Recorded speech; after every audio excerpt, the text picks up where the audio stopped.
শিল্পা সঙ্গে সঙ্গে আমায় কিস করল প্রায় 5 মিনিট। তারপর যা হলো শুনলে আপনার প্যান্ট ভিজে যাবে। আজকে আমি বলবো আমার প্রেমিকা ও তার বান্ধবীর সাথে ঘটে যাওয়া গল্প।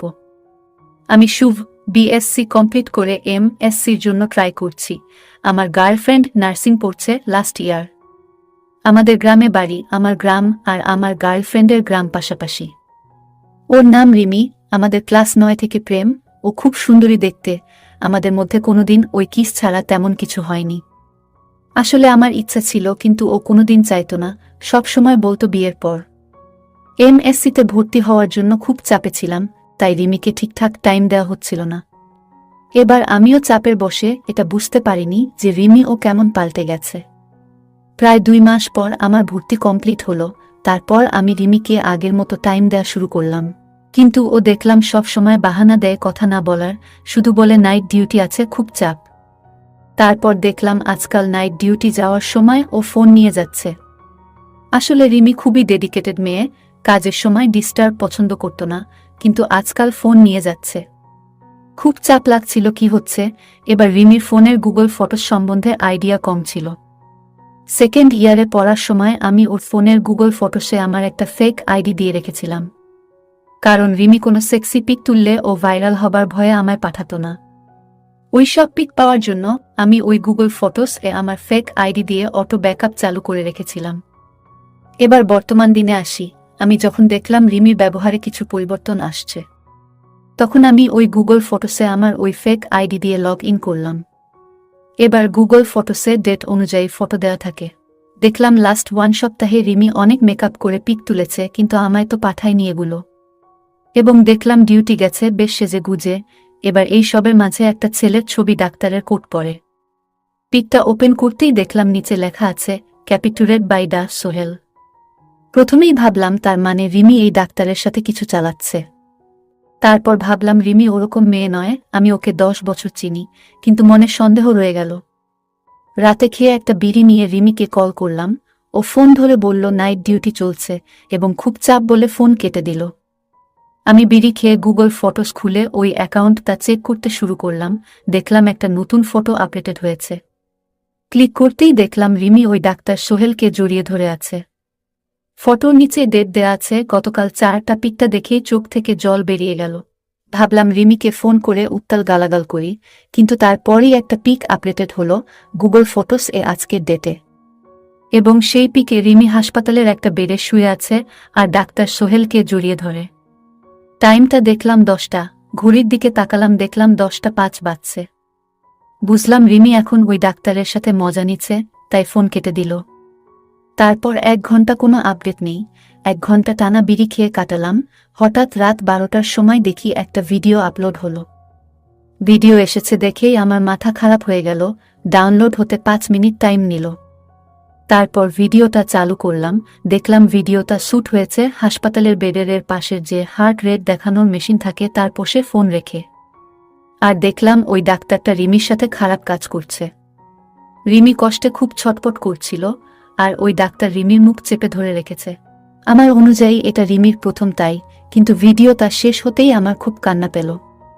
নেক্সট দিন ওর কলেজ হাসপাতালের সামনে চলে গেলাম মাথা ঠান্ডা করে পুরো ব্যাপারটা জানতে। কিন্তু রিমি কলেজের গেটের বাইরে এলো না। ও বলল ওর শরীর খারাপ। তখনই হঠাৎ শিল্পার সাথে দেখা। শিল্পা হলো রিমির বেস্ট ফ্রেন্ড। ও আমাকে দেখেই মাথা নিচু করে নিল। তারপর আমি ওর সামনে গেলাম আর বললাম চলো একটা সিগারেট খাই। আমি জানতাম শিল্পা সিগারেট খায়। এর আগে আমি রিমি শিল্পা একসাথে বেরোলে সিগারেট খেতাম আমি আর শিল্পা। রিমি সিগারেট খেত না। সিগারেট জ্বালিয়ে আমি শিল্পাকে জিজ্ঞাসা করলাম কতদিন চলছে রে এসব। ও চোখ বড় বড় করে আমার দিকে তাকালো। ও বলল কিসের কথা বলছিস? আমি বললাম রিমি যা করছে আশা করি তোরা জানিস। ও অনেকক্ষণ না জানার ভান করল। তারপর বলল ও কদিন খুব পর্ন দেখছে, তারপর কাল রাতে ও ফার্স্ট ইন্টারকোর্স করেছে। তুই কি জানিস? আমি বললাম জানি। শিল্পা বলল তোর খারাপ লাগছে না?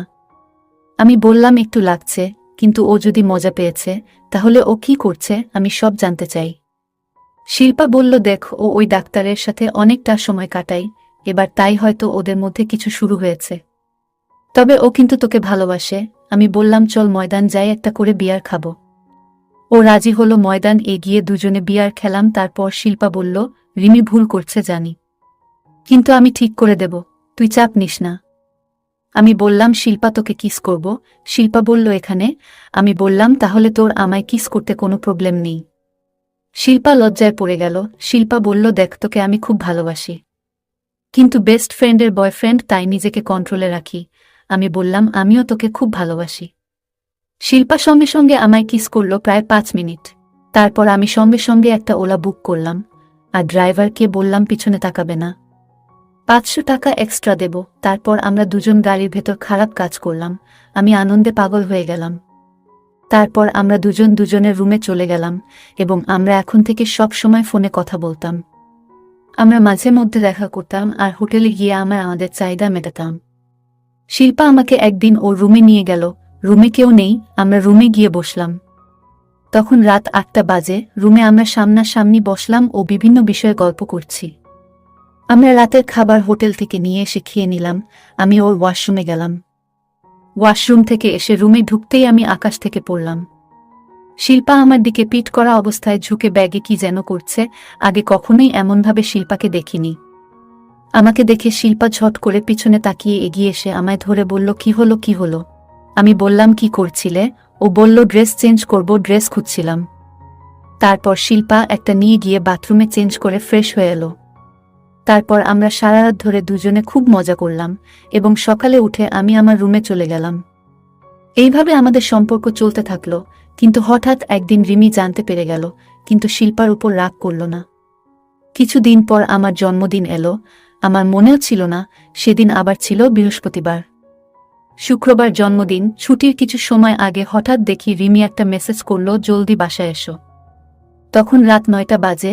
বাসায় পৌঁছে ঢুকতেই দেখি একটা ব্যাগ, একটা চিরকুটও আছে, লেখা আছে, জলদি পরে রুমে এসো। আমি রুমে যেতেই দেখি একটা সুন্দর শার্ট পরে রিমি বসে আছে। আমি বুঝলাম রিমির শিল্পার উপর হিংসা হচ্ছে, তাই মনে প্রাণে আমায় কাবু করতে চাইছে। রিমি একটা টিয়া রঙের ট্রান্সপারেন্ট শাড়ি পরেছে, যার জন্য ওকে আরো সুন্দর লাগছে। আমি বিশ্বাস করতে পারছি না রিমি এখন এত হট হয়ে গেছে। কখনো এইভাবে দেখিনি তো, তাই চোখকে বিশ্বাস হচ্ছে না। আমি বললাম, তোমার সৌন্দর্যরূপকে কেউ হারাতে পারবে না রিমি। কিন্তু হঠাৎ এই পোশাকে কেমন করে? রিমি বলল, থ্যাঙ্কস মাই জান, আর এই পোশাকে তোমার জন্য সোনা। আজ তোমার জন্মদিনটা আমরা একটু ভিন্নভাবে সেলিব্রেট করব।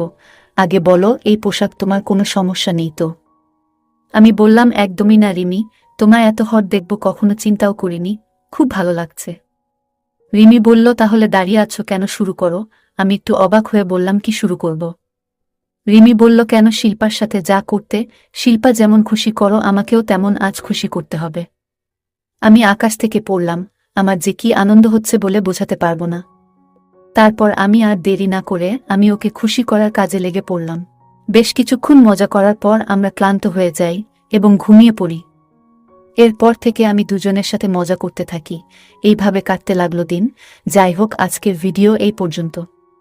যদি আমাদের ভিডিওগুলি ভালো লাগে তাহলে লাইক, কমেন্ট এবং শেয়ার করুন, আর সবার আগে ভিডিও পেতে আমাদের চ্যানেলটাকে সাবস্ক্রাইব করুন। সবাইকে ধন্যবাদ।